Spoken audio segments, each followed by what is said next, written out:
On se retrouve aujourd'hui pour un petit tuto, un petit pas à pas de carte en fait. Donc c'est une petite carte que j'ai réalisée hier. Et je la trouvais sympa, j'avais envie de faire quelque chose en fait, je voulais tester quelque chose qui soit pas trop compliqué et surtout qui soit fait avec du matériel qu'on puisse trouver pas cher entre guillemets. Donc c'est essentiellement être fait avec des choses qui viennent de chez Action afin que voilà tout le monde puisse le trouver, à part ceux qui n'ont pas accès à Action. Malheureusement là j'aurais pas de solution de rechange. Donc voilà, elle est vraiment toute simple, hein, c'est vraiment pas quelque chose de compliqué, vous allez voir. On va la réaliser ensemble complètement. Donc pour commencer, je vais utiliser ceci, donc c'est une plaque qui embosse et qui découpe de chez Action. Donc là où il y a les petites étoiles, en fait, ça va venir les découper dans le papier, comme vous pouvez le voir, ici, ici, ici, ici, ici et là. Il y en a aussi dessous, mais elles sont cachées par les différents éléments. Et j'ai pensé bien à garder les petites étoiles que vous avez eues du coup en découpage, parce que du coup je les ai utilisées pour les remettre sur la carte pour apporter un petit peu de relief. Pour ce qui est des personnages, du coup ce serait une petite planche que j'avais achetée, si je ne dis pas de bêtises, chez AliExpress. Donc où il y avait des petits bonhommes de neige qui font du patin glace. Donc il y en a deux comme ça. Et si je les trouve, peut-être que je peux vous les montrer. Oui, je les ai à portée de main. Voilà. Ce sont le couple de petits bonhommes de neige. Alors je vous dis, c'est à portée de main parce qu'en fait je fais ça en fait à l'avance, histoire de pouvoir faire mes cartes de vœux, de gagner du temps. Comme maintenant je travaille, j'ai plus beaucoup de temps. Je me suis tamponné plein de choses et je les ai détourées du coup à l'avance. Le soir tranquille devant la télé, voilà. Là on a un petit peu des étiquettes et là c'est un petit peu la grosse boîte en fait où il y a un peu de tout, il y a des sapins, des branchages, des choses comme ça. Alors j'y ai fait avant Noël, j'ai pas fait de carte au moment de Noël parce que j'ai vraiment pas eu le temps, mais je me dis que voilà, ça c'est pas très grave s'il y a encore des petits sapins, des choses comme ça sur une carte de vœux, ça passe encore. Et ensuite j'ai utilisé un tampon bois de chez Florilège Design, donc c'est une rangée de 4 étiquettes. Est-ce que je l'ai à portée de ma main? Il est trop loin. Voilà, il y en a 4 en fait successifs, 4 ronds comme ça avec je crois plusieurs textes différents. Un, ça doit être Joyeux Noël, il y a Meilleur Souvenir et je ne me rappelle plus du quatrième et comme il est sur l'étagère au fond, je ne le vois pas. Donc voilà, c'est 4 petits cercles en fait. Donc pour commencer, je vais prendre ma Big Shot qui pèse 1 tonne. J'ai pris un morceau de papier, alors c'est issu des blocs de cardstock Action. Je vais vous le montrer parce que j'ai tout mis à côté pour pouvoir vous le montrer. Donc c'est celui-ci, voilà, le Luxury Cardstock. On a du blanc et un espèce de jaune pastel en fait à l'intérieur. Donc moi je l'achète en fait, c'est pour faire le fond de mes pochettes où je range mes tampons. Mais il va très bien pour embosser et être utilisé pour une petite carte. Donc je mets mon petit papier à l'intérieur comme ceci. Je vais... Alors je laisse toujours ma plaque en fait, parce qu'elle a tendance à se voiler avec le temps à force de l'utiliser. Je la laisse toujours en fait à l'intérieur de la Big Shot. Alors peut-être que ça la fait forcer et que c'est pas très bon, mais au moins ma plaque est quand même beaucoup moins voilée. Vous l'auriez vu avant, c'était une catastrophe quoi. Donc je vais mettre ma plaque d'embossage ici, je retourne ma plaque. Donc je vais passer... Ah mince, je fais une bêtise bien évidemment. J'ai oublié d'enlever, alors oui, pour la faire avec la Big Shot, il faut enlever ce petit étage, celui-là, là, en fait. Je vais même enlever l'autre en dessous, le tout fin. Hop, comme ceci. Hop, et là, cette fois, ça devrait passer sans problème. Oui. Là, ça passe... Non, c'est bon. J'allais dire ça passe même trop bien, mais si, c'est bon, ça va me fonctionner. Hop, là. Alors, je vous montre un peu... Je vais peut-être pas vous montrer tout dans le détail. Hein. Peut-être que quand je vais coloriser, je vais couper à des moments. Et voilà, vous me l'avez demandé quand je vous ai posé la question dans ma vidéo de vœux. Voilà, de vous montrer vraiment étape par étape comment je vais construire quelque chose. Donc, je vais essayer de vous en montrer le plus possible, histoire de répondre à vos attentes. Alors, c'est une carte qui va s'adresser plutôt à des débutants, peut-être, mais je me dis que voilà, ça peut toujours servir. Et je sais que dans mes abonnés, en plus, j'ai pas mal de débutantes. Et je me dis que ça pourra certainement voilà, leur donner des idées pour faire des choses facilement avec du matériel peu onéreux de chez Action, même si on est d'accord, ils ne nous le donnent pas non plus. Donc voilà, comme je vous l'avais dit, je mets de côté en réserve mes petites étoiles qui donc ont été découpées sur la plaque d'embossage. Et voilà ce qu'on obtient. Donc l'embossage est très très beau. Franchement, ces matrices d'embossage, elles sont d'excellente qualité. Je vais venir prendre mon ciseau et je vais venir en fait découper tout autour. Je ne sais pas si vous verrez bien. Ça fait un petit cadre tout autour et je vais venir découper sur le cadre en fait. Hop. Donc je vais voir si j'arrive à vous mettre de la musique. La dernière fois que je l'ai fait, ça m'a tout planté la vidéo. Mais je vais retenter le coup que vous ayez un peu de musique pendant les moments où voilà, comme là, quand je découpe, que c'est pas très utile que que vous entendiez le silence qui règne dans mon atelier, parce que du coup c'est un jour d'école, donc mes poupées ne sont pas là. Voilà donc ce que ça donne. Ensuite j'ai pris un morceau de papier, le papier aquarelle de chez Action. Alors j'aime pas l'utiliser pour l'aquarelle personnellement. J'ai eu des retours de certaines d'entre vous qui me disaient qu'elles le trouvaient super. Voilà, bah c'est peut-être une question de goût. Moi j'aime pas quand le papier aquarelle il a des grains très épais. Et là il a vraiment du grain pour le coup. Il a même des défauts par endroits et ça visuellement moi ça me gêne un petit peu. Mais pour ce que je veux en faire c'est pas gênant. Je vais prendre une petite feuille d'imprimante. Et en fait pour obtenir donc le bleu qui est à l'intérieur des étoiles, je vais venir appliquer de l'encre Distress. Alors j'en ai choisi deux. Où est-ce que je les ai peut-être? Donc j'ai pris la Tumble Glass et la Salty Océan. Donc ce sont des Distress classiques, hein, ce ne sont pas des oxydes. J'ai pris de la Distress classique et je vais venir l'appliquer avec un pinceau plutôt qu'avec les embouts mousse. Alors je les ai aussi, oui. Voilà, on peut faire bien sûr avec, si vous avez l'outil, vous pouvez le faire avec les blending tools, là, il n'y a pas de souci. Donc c'est un petit outil avec une... je sais plus comment ça s'appelle, un velcro, vous venez accrocher vos petites mousses dessus et vous pouvez ensuite appliquer l'encre. Moi, ce que je vous propose, c'est de le faire le plus possible avec du matériel Action. Donc, c'est un pinceau que j'ai acheté chez Action. J'avais vu sur une vidéo, je crois que c'est de Vushka à une époque, qu'elle utilisait ce genre de pinceau, ou en tout cas, elle avait testé pour faire ses fonds dégradés à la Distress. Et voilà, j'en ai vu plusieurs fois dans des vidéos et ça avait l'air d'être pas trop mal. Donc on va tester, hein. Je sais pas si c'est aussi bien que les applicateurs. D'ailleurs les applicateurs, je vous avouerai qu'il y a des fois où je fais des gros pâtés-mots aussi, même si ça fait très longtemps que je scrape. Donc on va tester. Donc si j'ai pas dit de bêtises, il faut l'appuyer délicatement sur l'encreur.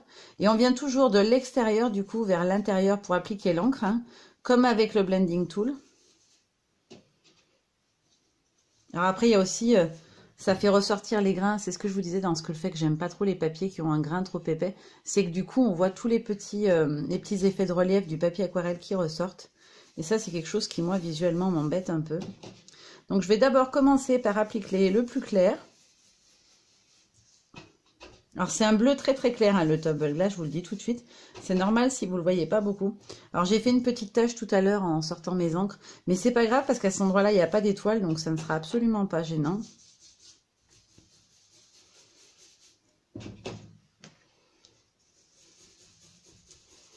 Voilà, comme ceci.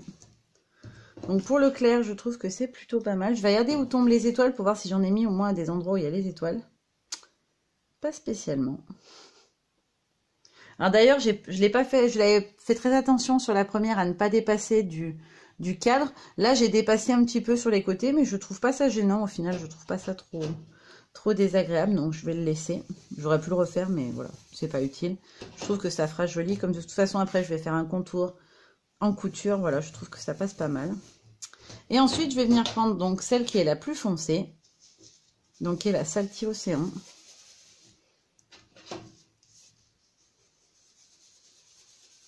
Alors, je sais qu'il faut y aller tout en légèreté. Donc, ne faites pas comme moi, ne le faites pas à la bourrin. Moi, j'ai tendance à y aller un peu comme un bourrin et à appuyer trop fort, mais il faut quand même mieux, dans l'idéal, y aller doucement. Ça vous aurez un rendu plus fondu en fait, plus léger, plus joli et plus harmonieux. Moi j'ai tendance, et c'est ce qui fait que je fais très peu de fond dégradé à la Distress, parce qu'au final, ben, il y a toujours un moment où, je sais pas si c'est que je me lasse ou que voilà, je finis par moins être attentive et du coup je fais un peu d'épaté. Donc voilà ce que ça donne pour le fond bleu. J'espère que la lumière est bonne, je vois pas très bien moi. Oui, ici on voit quand même le bleu, je pense. Donc voilà ce que ça donne. Donc ensuite je viendrai coller dessus mon premier papier. Donc je vais le faire tout de suite. Je reste dans du matériel Action. Hein. Pour coller, je vais utiliser ça, les petits dérouleurs de scotch. Alors, plein de gens m'ont dit que ça collait pas bien. Personnellement, je l'ai utilisé plusieurs fois. Moi je trouve que c'est pas si mal que ça, franchement, et il découpe plutôt pas mal. Je vais essayer de bien le centrer. Voilà, c'est plutôt pas mal. Donc voilà ce que ça donne. Donc du coup, les petites étoiles vont ressortir en bleu à l'intérieur du blanc. Donc je vais pouvoir pousser ça. Alors l'avantage du pinceau, c'est que vous pouvez ensuite le passer sous l'eau. Vous le rincez à l'eau, bon je rince à l'eau tiède, hein, mais à l'eau froide ça doit être exactement pareil je suppose. Vous le rincez, le bleu s'en va complètement. Alors des fois ça reste un tout petit peu très légèrement teinté. J'en avais acheté plusieurs pour avoir un pour chaque gamme de couleurs. Mais au final en fait vu que vous pouvez le laver, vous pouvez parfaitement l'utiliser avec une autre teinte d'encre ensuite. Par contre il faut bien le laisser sécher, c'est des mailles synthétiques, c'est assez long quand même à sécher. Hein. Moi je l'ai laissé tout l'après-midi avant de le réutiliser. Donc si vous entendez du bruit, c'est normal. J'ai Miss Nissy qui vient dire bonjour. Voilà, j'en étais sûre. Donc voilà, ça c'est Mademoiselle Nissy. Vers ta tête un petit peu, vers ta bouille. Tu dis bonjour Nini. Donc c'est Mademoiselle Nissy qui joue les curieuses. Je vais la pousser un petit peu parce que sinon elle va tout faire tomber de la table. Donc certaines vont être contentes parce qu'elle m'a dit on voit jamais terminer de se balader. Ben voilà, quand Nissy était Nini est encore un bébé. Elle n'a que 7 mois et demi. Donc jusqu'à maintenant, elle n'avait pas accès à l'étage parce qu'elle faisait des bêtises. Elle n'était pas totalement propre. Le problème étant réglé, voilà, vous la verrez certainement beaucoup plus souvent. Puisque Bella est une vraie sauvage, ça sera beaucoup plus rare. Mais Nissy, ça risque d'arriver très souvent. Ensuite, j'ai utilisé un stylo fin noir. Alors celui-ci, je l'avais acheté. C'est un Twin Marker de chez Pilote. Ça coûte pas excessivement cher, il doit coûter dans les 2 € et des poussières. Alors pour un stylo, vous me direz, c'est quand même pas donné. Je l'avais acheté dans une librairie en fait une fois parce que je voulais un marqueur fin noir. Et franchement, je les aime bien ceux-là, je trouve qu'ils sont plutôt pas mal. Alors j'ai envie de faire ressortir les petites étoiles. Donc je vais venir repasser à l'intérieur avec le feutre fin noir. Et du coup, ça va donner un peu, je trouve, une impression de profondeur aux étoiles. Après, si vous aimez pas, vous n'êtes pas obligé de le faire. Et dans les grosses étoiles, je vais le faire version couture, c'est-à-dire je vais faire des petits pointillés en fait. Je vais vous montrer de plus près, ne vous inquiétez pas. Je vous fais pas de zoom et des zooms parce que mon téléphone, il déteste ça et du coup, à chaque fois, il plante complètement. Donc, je vous le fais comme ça, puis je vous montre au fur et à mesure. Je pense que c'est mieux. Parce que la dernière fois, impossible d'après de renlever le zoom. Voilà, je suis une youtubeuse amateur et je resterai une amateur. Hein. Peu importe le nombre d'abonnés, ça ne changera rien. Je fais ça vraiment pour le plaisir de partager avec vous. Donc, voilà, je ne vais pas investir dans une caméra haut de gamme qui du coup va gérer tout seul quand elle a besoin limite de venir zoomer ou pas. On va rester sur la version basique téléphone pour le moment. Parce que du coup, oui, pour celles qui se posent la question, je filme uniquement avec mon téléphone portable. J'ai un appareil photo, hein, peut-être que je pourrais le faire avec, mais du coup, je n'ai pas le support nécessaire et ça, voilà, je trouve que c'est quand même plus pratique d'utiliser ce que j'ai, donc le petit support en métal. Je sais pas si vous le voyez, non, vous le verrez pas, mais là, sur les côtés, de chaque côté, en fait, juste là et là, il y a une barre métallique qui fait tout le tour et qui vient jusqu'en haut où vous avez l'appareil photo, le téléphone, pardon, et où j'ai 2 petites languettes qui me permettent de le maintenir au-dessus et de faire filmer par au-dessus d'une manière beaucoup plus pratique et moins dangereuse pour le téléphone, ça évitera qu'il tombe ou quoi que ce soit. Ensuite, je vais utiliser un pinceau à réservoir d'eau. Donc moi, j'utilise celui-ci. Je sais pas, c'est un Curtac, Curetake, ça doit se dire, un truc comme ça. Curetake Co. Ça fait hyper longtemps que je l'ai, il est très très vieux, il est un petit peu destroy, vous allez voir l'embout, il a un petit peu du mal. Et c'est avec lui qu'en fait je fais quasiment toutes mes colorisations, puisque je les fais généralement au pinceau à réservoir d'eau.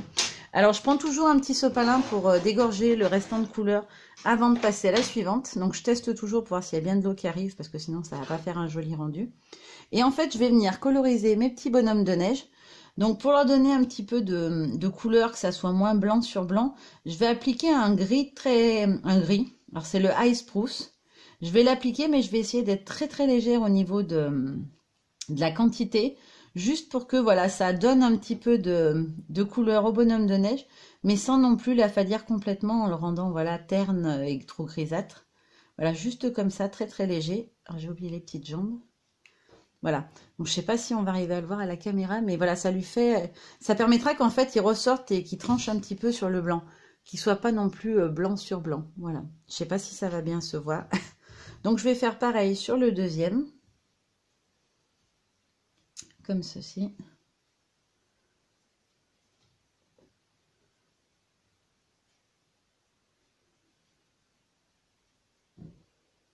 Hop là. Le corps. Alors je vais essayer de ne pas lui oublier les bras cette fois, parce que je les avais oubliés sur la première version. Hop, voilà, donc je fais toujours ça, moi, après. Ça permet en fait d'enlever l'encre qui reste sur le pinceau à réservoir d'eau, sans avoir besoin de le rincer complètement. Donc ensuite, je vais utiliser celle-ci, donc c'est la Worn Lipstick. Oups, excusez-moi. Je vais faire en fait juste la langue du petit bonhomme. Alors j'ai plus d'eau, voilà. Hop. Donc sa petite langue à l'intérieur. Et là je la trouve un peu trop foncée, donc je vais tout de suite tamponner avec le sopalin pour enlever l'excédent. Ensuite je vais utiliser donc la Festive Berry. Alors c'est une couleur que j'aime beaucoup, on est sur un rouge rose je dirais. J'aime beaucoup. Alors je vais vérifier qu'il y a bien de l'eau. Alors je vais venir faire le contour de celui-ci. Alors j'ai réutilisé exactement la même couleur que sur l'autre. Vous allez me dire j'aurais pu la faire d'une autre couleur histoire de changer un peu. Mais je trouvais que les couleurs se mariaient plutôt bien ensemble. Donc je vais rester sur... Hop. Et je vais venir faire aussi la bande du chapeau. Alors je repasse un petit peu sur le haut. C'est juste pour voilà, faire un effet un peu d'ombre au niveau de la colorisation. Même si alors voilà, je suis pas non plus une experte de la colorisation, j'en fais régulièrement. Mais voilà, je pense qu'il y a peut-être des techniques spécifiques pour le faire mieux, pour vraiment gérer. Donc là, j'ai pris la Rip Persimmon, c'est un orange assez soutenu. Et je vais venir faire la carotte. Alors mon pinceau est tellement vieux que des fois l'eau, elle n'arrive plus jusqu'au bout. C'est un petit peu embêtant. Du coup, j'ai dépassé un petit peu comme il est abîmé. C'est quelque chose qu'il va vraiment falloir que je rachète parce qu'il commence vraiment à fatiguer dangereusement mon pinceau.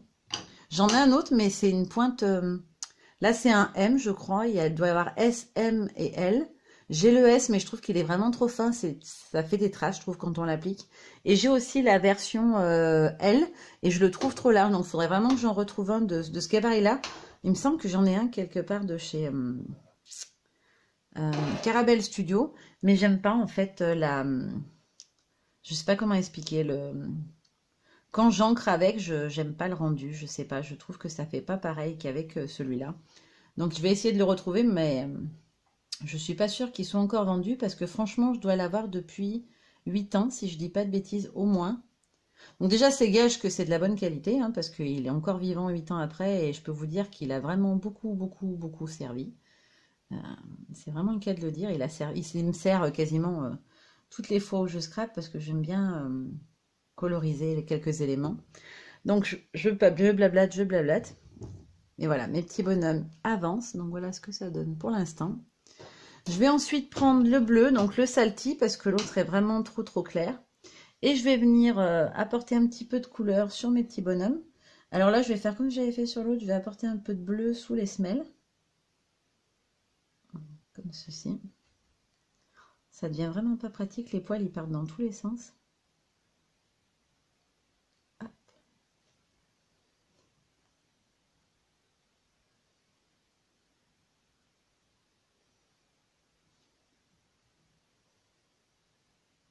Voilà. Je vais reprendre la Festive Berry pour lui faire ses gants, parce que je les ai oubliés. Alors j'ai mis plus d'encre là et moins d'eau. C'est parce que je voulais que les gants ressortent bien, qu'ils soient un petit peu plus colorés. Alors si vous entendez miauler, c'est Miss Bella cette fois. Décidément, aujourd'hui, elles ont envie de passer sur YouTube. Et hop, un petit peu de bleu ici pour faire les cache-oreilles.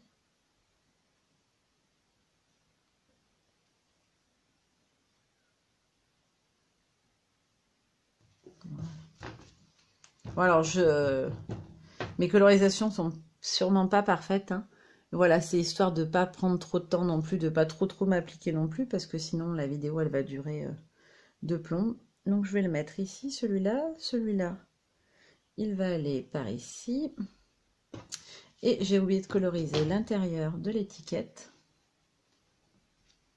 Alors le papier que j'ai là, il est vraiment pas top. C'est du papier recyclé que j'avais utilisé pour faire mes tamponnages. J'y ai pas pensé qu'après quand j'allais vouloir les coloriser, bah, ça allait peut-être être compliqué. Et du coup c'est un papier qui absorbe, enfin, je sais pas comment vous expliquer, il absorbe pas très bien l'encre.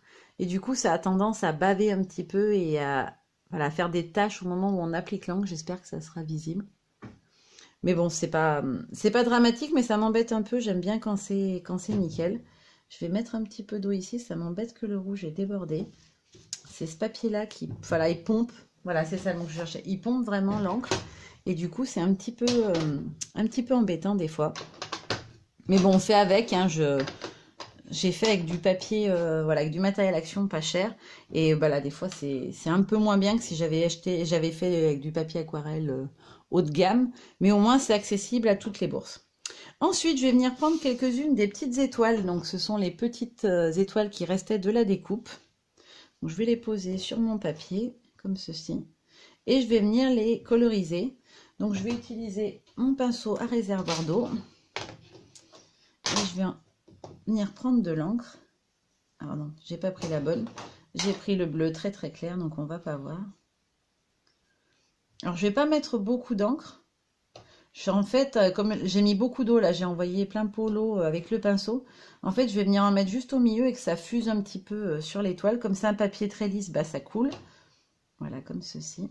Donc, je vais les laisser sécher. Je vous montre juste. Voilà, j'ai juste appliqué un petit peu d'encre au centre et avec l'eau, bah, du coup, ça s'est diffusé. Et je vais venir assembler ma petite carte. Donc, pour coller, je vais utiliser de la mousse 3D. Alors, pareil, c'est de la mousse 3D de chez Action. On reste dans du matériel peu onéreux. Hop, comme ceci. Donc, je vais en mettre 3 sur celui-là. J'essaie de regarder voilà, où ça va être utile, qu'il y en ait pour que le petit bonhomme se tienne quand même un minimum. Pardon. Voilà. La fatigue se fait bien sentir. Hop, donc, je vais venir coller celui-ci ici. Et le deuxième arrive à cacher une petite étoile, c'est pas très grave. Je préfère en fait la cacher en entière que voilà, la laisser dépasser, parce que si elle dépasse juste un petit peu, je trouve que c'est pas très joli, donc je vais la cacher complètement. Et là, je vais appliquer 3 petites mousses aussi sur celui-ci. Parce que si, je me suis rendu compte l'autre fois en le faisant que du coup, comme le papier est très très fin et qu'il est imbibé, c'est comme je n'ai pas attendu que ça soit sec complètement, en mettant les mousses 3D autour, en fait, il s'était complètement affaissé au centre au moment de le coller. Donc là, j'ai essayé de les répartir à peu près équitablement. Donc, je vais le mettre comme ceci. Voilà. Impec. Et donc, voilà ce que ça donne pour l'instant. Alors, elle est vraiment basique, hein, on est d'accord. Je vous propose pas un truc de fou. Hein, mais voilà, je la trouve mignonne quand même. Et je trouve que c'est sympa. Et surtout, c'est assez rapide. Bon, alors, j'avais préparé pas mal de choses en amont. Mais c'est quand même très, très rapide à faire. Et voilà, ça vous permet de faire une jolie petite carte. Sans vous ruiner, surtout. Et je pense que c'est quand même... plutôt important parce qu'il faut dire ce qui est, quand on est accro au scrap, on regarde rarement à la dépense, mais ça coûte vite très très cher. D'ailleurs, même moi, il va falloir, ça fait partie de mes résolutions de 2019, il va falloir que je me calme un petit peu sur les achats. Même si, alors attention, je ne brime ni moi ni mes enfants, j'achète tout ce dont j'ai besoin et il y a toujours à manger à sa faim pour tout le monde à la maison et même pour les invités, puisque on aime bien avoir des amis ou de la famille à la maison. Mais c'est vrai que du coup, bah, le scrap, ça coûte très cher. Et j'ai énormément de matériel, certaines me l'ont déjà dit. Donc, je vais essayer de faire, voilà, d'utiliser au maximum, d'exploiter au maximum ce que j'ai. Alors, bien sûr, j'aurai des craquages, hein, comme tout le monde, et comme j'en ai eu très régulièrement. Mais je vais essayer d'être un petit peu plus raisonnable. Donc, voilà, ma petite carte est terminée. Elle est toute simple, mais franchement, je la trouve très mignonne. Donc j'espère que ça vous aura plu. Si vous avez envie d'autres petits tutos comme ça de cartes de vœux avant la fin du mois, bah, n'hésitez pas à me le demander. Je peux vous en faire d'autres, des assez faciles à faire et des rapides, voilà, pour quelqu'un qui débute ou qui n'a pas beaucoup de matériel de marque entre guillemets, je dirais. Voilà, si ça vous intéresse, vous n'hésitez pas à me le dire. Les vœux, on peut les envoyer jusqu'à fin janvier, voire même début février. Les miens vont certainement arriver très tard parce que voilà, j'ai pris beaucoup de retard. J'en ai déjà 2, mais il m'en faut une 60aine, je crois, à faire en tout. Et puis après aussi des ATC en fonction des participantes au concours. Donc voilà, j'ai pas répondu non plus au concours à tout le monde pour l'adresse, ça va arriver. Je fais au fur et à mesure des arrivées et ça va arriver, promis, je vais vous répondre très très vite. Voilà, je vous fais de gros bisous et je vous dis à très bientôt. Bye bye!